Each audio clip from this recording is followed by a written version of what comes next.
السلام عليكم ورحمة الله تعالى وبركاته. مرحبا بكم معايا في فيديو جديد وفي وصفة جديدة. اليوم جبت لكم وصفة سهلة وسريعة وما شاء الله كتجي بنينة وتصلح هكا كاقتراح للعشاء او الغداء. يعني شي مرة كنحيرو نوجدو هكا الغداء ولا العشاء وما كيكونش عندنا الوقت، وبالخصوص بالنسبة للنساء العاملات او اللي هكا اللي كيكون كيقرا ولا هكا بوحدو، كيكون بوحدو ساكن، خصو ديما يدير داك الوجبات السهله.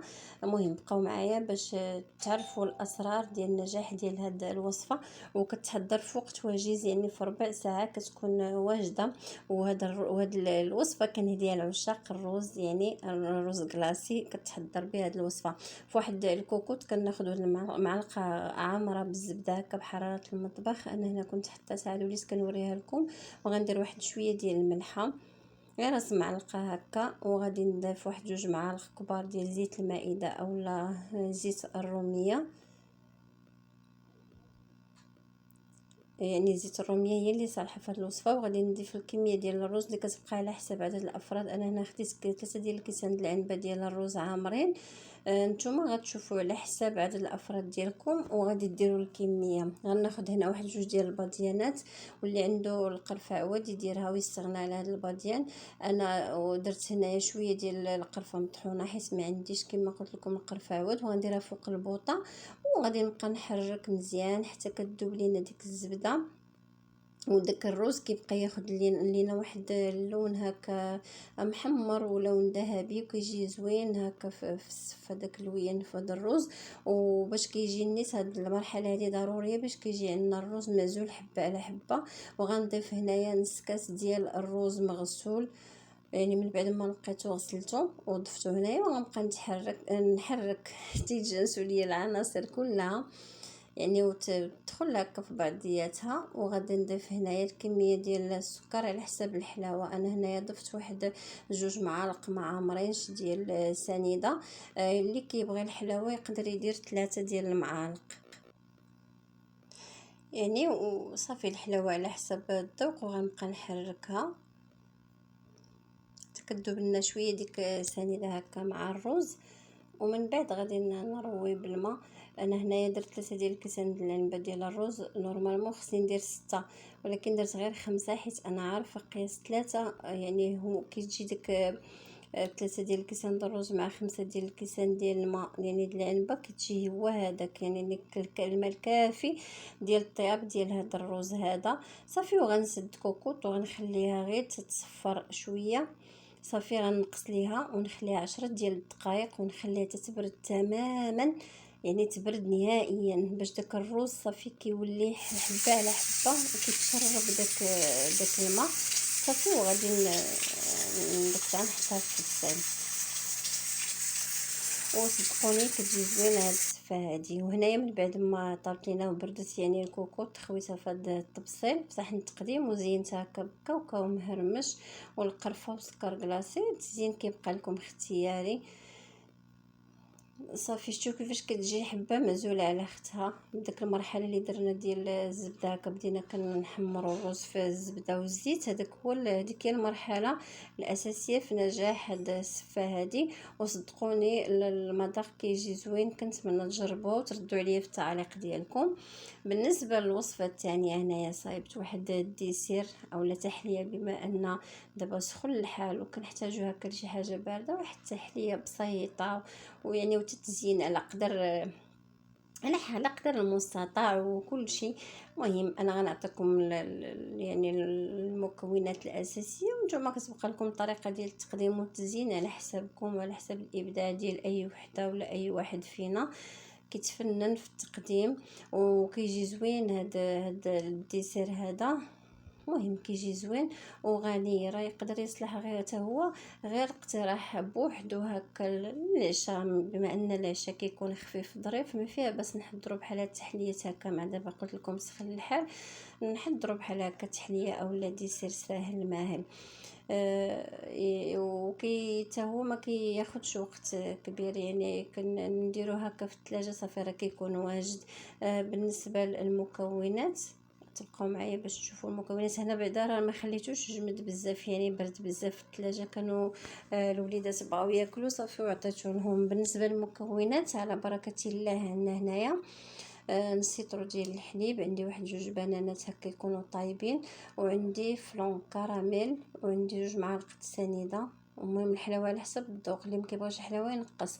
وعندي 2 معالق ديال مايزينا، واللي عنده كريم باتيسي غيديروا. المهم مايزينا ولا كريم باتيسي 2 معالق. كناخذوا الخلاط الكهربائي كنديروا فيه داك نص لتر ديال الحليب صافي، وغنضيفوا له داك الساشي ديال الفلون كراميل، وغنضيف سنيده، ونضيف مايزينا، وغادي نضيف دوك 2 بنانات. انا قلت لكم هنايا البنان باش كيكون دوك البنان اللي طايب كتجي فيه واحد المذاق، كيجي فيه واحد المذاق زوين هكا ديال الحلاوه، وديك النكهه زوينه. ملي كيكون البنان شويه باقي شاد فراسو خضر شويه ما كيكونش المذاق ديالو زوين، كتكون فيه واحد النكهه هكا ديال الحموضه. المهم كنخلطوا هاد المكونات هكا في الخلاط الكهربائي تيتجانسوا لينا مزيان، ونضيفوهم في واحد الكاسرونه هكا، ونديروهم على البوطه، نخليهم شي شويه يعقد داك الخليط ديالنا، حيت فيه الفلون بنان راه دغيا كيعقد شي شويه، غير يختار شويه غنطفيو عليه البوطه. كما كتشوفوا هذا هو القوام ديالو.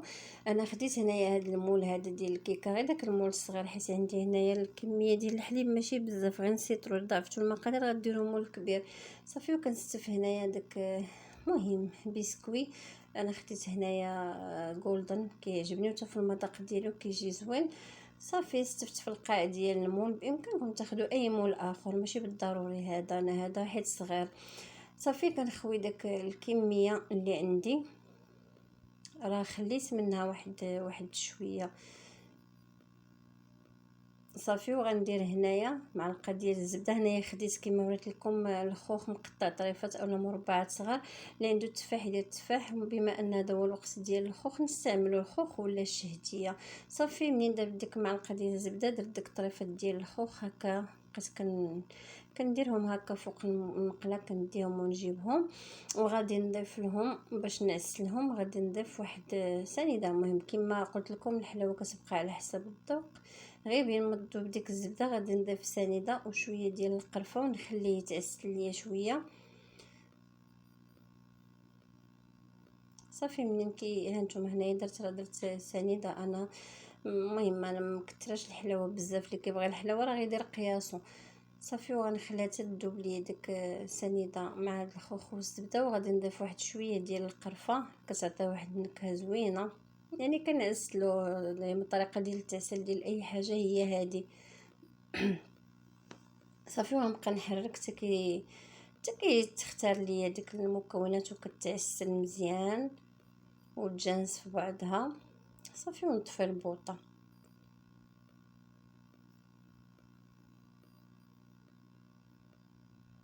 والفواكه كتبقى لكم على حسب الرغبه اللي عندكم، غير هو الخوخ كيجي المذاق ديالو بنين، وهذا هو وقته كما قلت لكم، هذا هو وقت الخوخ صافي. غنطفي البوطه. هنايا غادي ناخذ واحد الكاس ديال الحليب، يعني راه هنايا غاديش ناخذ كميه كثيره، كاس ديال الحليب، معلقه ديال مايزينا، ونص ساشي او سنيده، معلقه ديال السنيده ما كاملاش معلقه، درت غير النص، ونص ساشي ديال الفلون، يعني الفلون عادي ماشي كراميل، فلون عادي صافي. غير النص حيت عندي غير كاس هنايا صافي. وغادي نحرك فوق البوطه هكا بطريقه التحضير ديال الفلون العادي. هنا زدت غير داك الكريم، داك المايزينا اللي زدتها، وغادي نضيف داك الخوخ اللي عسلت، وغنحركهم مزيان حتى كيتجانسوا لينا.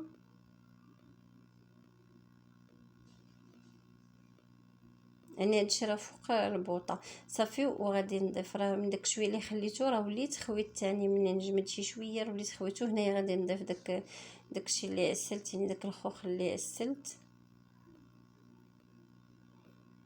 هذا راه الخوخ راه كما شفتوا معايا في كاس الحليب ونص ساشي ديال الفلون صافي. وغادي هكا نبقى نضرب في داك المول، ومن الفوق خويت داك الشويه اللي كان بقى ليا، اللي كان بقى في الاول من الخليط الاول راه خويته من الفوق صافي. وهنا دخلت المجمد وزينته بهذه الطريقه هذه. وكما كتشوفوا كنقطعوا طريفات، انا قدمته هكا بحجم عائلي، بامكانكم ديروا هكا في مولات فرديه ولا في زليفات على حسب الذوق ديالكم، على حسب اللي بغيتو. هنايا هاد الديسير هذا ديالي راه ما خداش معايا وقت كافي هكا في الثلاجه. وليدات بغاو ياكلوا صافي جبدته لهم، حطيته هكا وبقيت كنقطعوا طريفات، وصدقوني والله حتى كيجي زوين. وماذا بكم يعني تجربوا في هذا الوقت هذا ديال الصهد، ولا المكونات ديالو راه بسيطه وما يعني ما متوفره. وإلا عجبكم فيديو اليوم ما تنسونيش من لايك ومن بارطاج ومن التعاليق الزوينه ديالكم. وشكرا لكل واحد انضم معايا للقناه، وشكرا يعني للتعليقات ديالكم واللايك ديالكم وعلى المشاهده. ودمتم في رعايه الله وحفظه، والى اللقاء في فيديو مقبل ان شاء الله.